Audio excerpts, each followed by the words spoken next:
Príprava pred štartom duelku a musí dať do toho určite absolútne maximum, agresívnu, riskantnú jazdu od prvej bránky. Držme palce, Petre, aby jej to vyšlo a chytila ten správny rytmus hneď od začiatku. Latka je nastavená vysoko, pretože Kalhuberová aj Huberová išli vynikajúce jazdy. Petra zatiaľ drží kontakt. Je porovnateľne s rakúskym duom.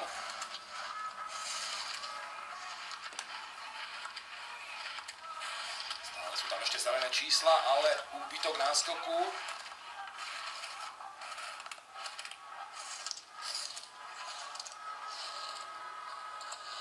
Ešte 500 sekundy zostáva k dobru pre Petru Vlhovú, ale bude to veľmi ťažké ohroziť rakúske duo na čele. Petra Vlhová, posledné bránky pred ňou, útočí do konca a napokon to stačí. O 700 sekúnd je Petra Vlhová novou líderkou. 6. druhé kolo v tejto chvíli.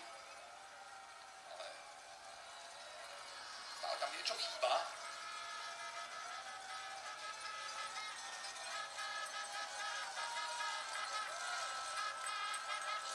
Istotou je to, že minimálne si udrží svoje umiestnenie, ale veríme, že tam nejaký posun smerom k prvej päťke môže ešte byť.